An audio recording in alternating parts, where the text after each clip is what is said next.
હા, હું ડરાવો છો? આદિ, હા, તમે આને કેમ આમ બેસાડી છે? પણ શું કરું? એને માન કરીને ત્યાં બેહાડી છે. આદિ, તને એવું નથી લાગતું જોઈને કે બોલતી ન થાય? અરે શું બોલો છો? ધીમે બોલ. હવે ક્યારે નહીં બોલે. હા, બહુ બોલી લીધું. વધારે પડતું બોલતી હતી એટલા માટે જ તો આ પરિણામ આવ્યું છે. એનો ભાઈ સાલો લુખેશ હા, સમજતો જ નહોતો કોઈ વાત. શું કહેતો હતો? કહેતો હતો કે ક્યાં છે મારી બેન? હા, મળવું છે. માંડ કરીને મેં કાઢ્યો. કહ્યું કે ઘરમાં નથી. તો કહે કે ઘરમાં નથી એટલે તમને કઈ તો ગઈ હશે ને? ક્યાં ગઈ છે? હું તો ફસાઈ ગયો. શું કેવું આને? મને કે કઈ કામ ધંધો તમારે લાગતો નથી, નવરા લાગો છો. મેં કીધું ના, ભારત કામ પર જ જાઉં છું. હા, એસી નું પણ સંભળાવતો હતો. આના રૂપિયાથી એસી મુકાવ્યું જ ને આપણે. એટલે કહેતો હતો કે હું ઘરની તપાસ કરી લઉં. તમે લોકો મારી બેનને અવારનવાર ઘરમાં પૂરી દો છો, તો કઈક એવું તો નથી થયું ને ઘરમાં ઝઘડો થયો હોય ને તમે મારી બેનને પૂરી દીધી હોય?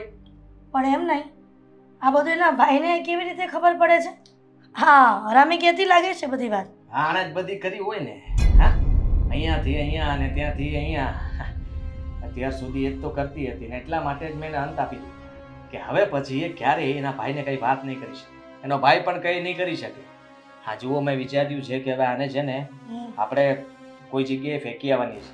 તને એ જ કહેવા જવાની હતી, પણ આને ફેંકવાની એવી જગ્યા પર કે એનો ભાઈ તો શું, એનો બાપ જો ઉપરથી ગોતવા આવે ને તો પણ એ લાશ ન મળવી જોઈએ. નહીં મળે મમ્મી, નહીં મળે. હા હા, લાશને તો છે ને હું એવી જગ્યાએ ફેંકીશ ને કે પબ્લિકને પણ એવું થશે કે ચક્કર બક્કર આવ્યા હશે ને પડી ગઈ હશે. સમજ્યા તમે? હા, ગળા ઉપરથી બધા નિશાન કાઢ્યા તમે? હા, હા, તો સારું. એ તારે મને કેવું ના પડે. હું તારી માં છું એટલે મારે કેવી રીતના એને વ્યવસ્થિત લાશ કરવી ને એ મને ખબર છે. ખાલી તારે બંદોબસ્ત એટલો કરવાનો છે કે એને કેવી રીતના ઘરની બહાર કાઢવી અને કઈ જગ્યા પર ફેંકવી. હા, બરાબર છે. કઈ વાંધો નહીં, બધી વ્યવસ્થા હું કરી નાખીશ. હા, હવે છે ને તમે ભૂલમાં પણ એવું કઈ વાત ન કરતા. ખાલી એટલું યાદ રાખજો જે હું શીખવાડું છું. હા, ઘરમાં તમે અને બંને સાથે ગયા હતા. તમે મંદિર ગયા હતા, એ માર્કેટ ગઈ હતી. બરાબર. ત્યાંથી તમે લોકો અલગ પડ્યા. તમે ઘરે પાછા આવ્યા પણ એ પાછી જ નથી આવી. કીધા વગરની જતી રહી છે. હા, એના ભાઈને મેં એ જ કહ્યું છે કે એ લોકો તો સાથે બહાર ગયા છે. આ ભૂલે ચૂકે કોઈને ખબર ના પડવી જોઈએ કે તમે ઘરમાં જ હતા અને મા દીકરા એ બંને થઈને આને પતાવી છે. એટલે હા, બહાર ગમે તેના પર આરોપ નાખી દઈશું કે ખબર રહે એની તબિયત ખરાબ રહેતી હશે, પડી ગઈ હશે, વાગી ગયું હશે ને રામ રામ સત્ય હો. વાહ બેટા વાહ, બુદ્ધિ હોય તો તારા જેવી. એક ઘા ને બે કટકા. હા, હવે જોઉં છું કે એનો ભાઈ કેવો અહીંયા આવે છે અને કેવી પૂછપરછ કરે છે. હવે તમે પણ જુઓ. હવે જે હું પત્ની મતલબમાં તમે આ ઘરની બહુ તરીકે આપણે બીજા લગ્ન કરીએ ને મારા, તો એવી પત્ની લાવશું જે બહુ રૂપિયાવાળા હોય. મારે છે ને હા, આરામથી કંઈ કમાવું ના પડે અને એસો આરામથી જમાઈને રાખે અને તમારે પણ જલસો રહે. હા, મા દીકરા બંનેને જલસો રહે ને એવું કામ કરવાનું છે. હા, બીજી પત્ની સારી ગોતીશું, પૈસાવાળી ગોતીશું અને ચિંતા નથી કરવાની. આમાં પણ એ જ હતું ને. આમાં છેતરાઈ ગયા હતા ને, આમાં છેતરાઈ ગયા હતા. હવે જે થઈ ગયું એ જવા દો, હવે બીજાની વાત કરીએ છીએ. તો તમે તમારે જે કોશિશ ચાલુ કરી દો, ગોતવા લાગજો. હું મારી રીતે ગોતવા લાગીશ. તમને ધ્યાનમાં આવે તો મને કહેજો, મને ધ્યાનમાં આવે તો હું તમને કહીશ. બરાબર છે? ચોક્કસ. પણ આ બલાનું કંઈક કર પહેલા. ચલો, હું એને ઉપાડીને ફેંકવાની કોશિશ કરું. ચાલ. કોશિશ નહીં, ફેંકવા જવું પડશે. ચાલો ને પણ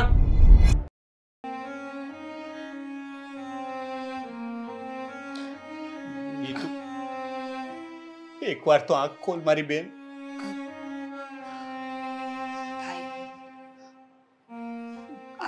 શું થઈ ગયું નીતુને?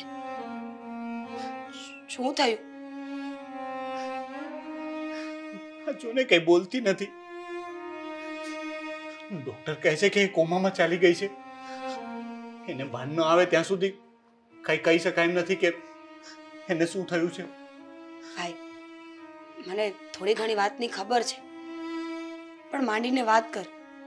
અને તને એ કેવી રીતે ખબર પડી કે આ બધું આના ઘરવાળાએ જ કર્યું છે? મારી પાસે કોઈ સાબિતી નથી કે મને ખબર નથી. હું તો નીતુને મળવા માટે એના ઘરે ગયો હતો તો નીતુ ત્યાં નહોતી. પણ જે રીતના આદિત્ય જવાબ આપતો હતો ને મને એના પર ભરોસો નહોતો, કારણ કે એ વ્યક્તિ પર મને આટલો પણ ભરોસો નથી. એટલે હું એની સોસાયટીની બહાર એની રાહ જોઈને ઊભો હતો. થોડી વાર પછી આદિત્યની ગાડી નીકળી. મેં એનો પીછો પણ કર્યો, પણ ટ્રાફિકમાં હું એનાથી થોડો દૂર રહી ગયો. પણ પછી જ્યારે મેં એને જોયો ત્યારે એ ભાગીને ફરીથી જતો હતો અને મેં ત્યાં જઈને જોયું તો નીતુ ત્યાં ખાડામાં બેભાન પડી હતી. પણ મારી પાસે કોઈ પુરાવો નથી કે આ આદિત્યએ જ કર્યું છે, એટલા માટે મેં પોલીસમાં નથી કહ્યું. કારણ કે હું પહેલા આ વાતની તપાસ કરવા માંગુ છું અને રાહ જોઉં છું કે જો એકવાર નીતુ આવી જાય તો હું એને પૂછીને પછી પોલીસ કેસ કરું. ભાઈ તું શાંત થા, થઈ જશે બધું સારું. દુનિયામાં આવા લાલચી લોકો પડ્યા છે ને એ મને ખબર તો હતી, પણ આજે પુરાવા મળી ગયા છે. એ લોકોને સીધી શરમ નહીં આવી હોય અહીંયા સુધી પહોંચાડી આપણી બેનને. રોનક, કંઈક તો હશે ને, કંઈક એવી વાત, કંઈક એવા પુરાવા કે કંઈક એવા સબૂત જે એ લોકોને જેલ સુધી પહોંચાડી શકે. નથી, મારી પાસે કંઈ જ નથી. એ લોકોએ નીતુનો મોબાઈલ પણ સંતાડી દીધો છે અને પાછું દેખાડો કરવા માટે નીતુ ખોવાઈ ગઈ છે એવો પોલીસ કેસ પણ કર્યો છે. પોલીસને તો એ લોકો પર શંકા જ ન જાય. એ લોકો આજની તારીખમાં પોલીસ સ્ટેશને પૂછવા માટે જાય છે કે નીતુ મળી. હવે જો હું નીતુ અહીંયા છે એમ કહી દઉં ને તો શું બન્યું હતું એ ક્યારેય ખબર નહીં પડે, કારણ કે એ લોકો છે ને કેસને ગોઠાળે ચડાવી દેશે એવી મને શંકા છે. અને આદિત્ય છે ને એ એક નંબરનો નાલાયક માણસ છે. મને ખાતરી છે કે પોલીસ કેસમાં પણ ગોટાળા કરીને કંઈક ને કંઈક જોલમાલ કરીને કેસ રફાદફા કરાવી દેશે. ખબર છે મને, ઘણી વખત નીતુએ ફોનમાં કહ્યું છે, પણ રોનક, હું તારી સગી બેન નથી, માનેલી બેન છું. એટલે અમુક સમયે હું પણ નહોતી બોલતી. મને લાગતું હતું કે જો હું કંઈ બોલીશ તો તને એવું લાગશે કે અમારા બંને ભાઈ બહેનની વચ્ચે શું કામ આવે છે. પણ નીતુ મને ઘણીવાર કહેતી હતી આદિત્યનો ત્રાસ, એને જે હેરાન કરતો હતો, બધી જ વાતની મને ખબર છે. અને તું અત્યાર સુધી તે લોકોને પૈસા પૂરા પાડ્યા ને વસ્તુઓ પૂરી પાડી છે. એ જ તો મારી ભૂલ હતી. મને એમ કે મારી બહેનનો સંસાર ન ઉજળે ને તો એના માટે હું કંઈ પણ કરવા તૈયાર હતો. પપ્પા આટલું બધું મૂકીને ગયા છે તો કોના માટે? મારા ને નીતુ માટે જ ને. તો મને એમ કે એના પાછળ જ વાપરું ને હું કદાચ બધું આપવાનું થાય ને તો બધું આપી દેવા તૈયાર હતો. પણ મારી બહેન ખુશ રહેતી હોય ને તો. આદિત્ય દર વખતે કહેતો કે નીતુ તું આ લઈ આવ ને એટલે પછી હું ક્યારેય તારી પાસે કંઈ નહીં મંગાવું અને તને રાણી બનાવીને રાખીશ. એટલે હું પાગલ દર વખતે બહેનની ખુશી માટે કંઈ ને કંઈ વસ્તુ આપતો રહ્યો. પૈસા માંગ્યા તો પૈસા આપ્યા ને વસ્તુ માંગી તો વસ્તુ. પણ એ ભૂખડ લોકોની ભૂખ તો ક્યારેય સંતોષાય જ નહીં. રોનક, મારી પાસે એક આઈડિયા છે, તું કહેતો હોય તો કરીએ. બોલ ને. જો એ લોકો ગુનેગાર સાબિત થઈ જતા હોય ને તો હું કંઈ પણ કરવા તૈયાર છું. જો એ લોકો મને ઓળખતા નથી, મને ક્યારેય જોઈ નથી.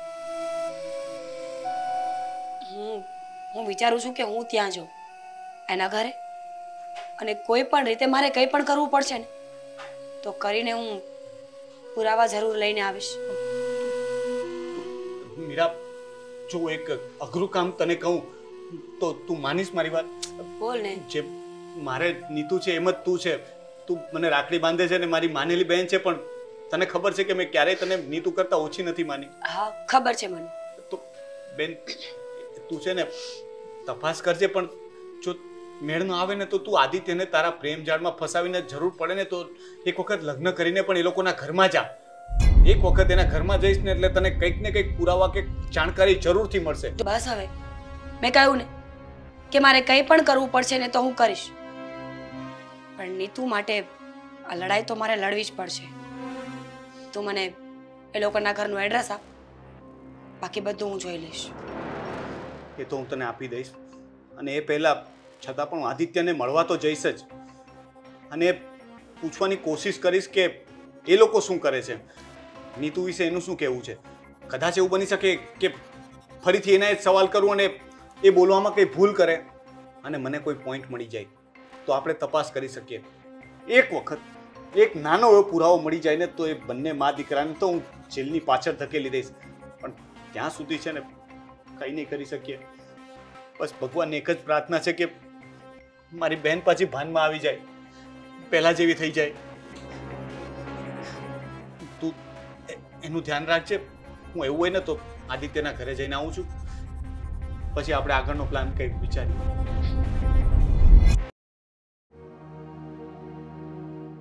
હે માડી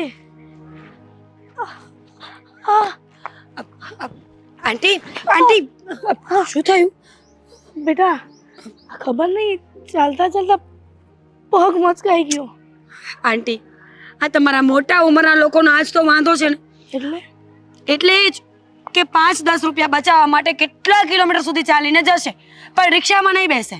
બેટા તારી વાત તો સાચી છે, પણ આટલી ઉંમરે ચાલીએ ને તો શરીર પણ સારું રહે, એટલા માટે ચાલીને જતી હતી. આ વાત તદ્દન ખોટી છે કે મોટી ઉંમર થાય પછી ચાલવું જોઈએ. માણસે તંદુરસ્તીનું ધ્યાન તો નાનપણથી જ રાખવું પડે. આ કહેવાય ને કે નાનપણનું નાણું અને શિયાળાનું છાણું જેમ વર્ક કરે ને એમાં પણ વર્ક કરે. તમારી હેલ્થની ચાર્ટ તમારે રોજ રેગ્યુલર માટે એક જેવી રાખવી પડે છે, પણ તમે લોકો સમજતા નથી અને પછી આવા હેરાન થાવ છો. સાચી વાત છે દીકરા, તું તો બહુ સમજદાર છે.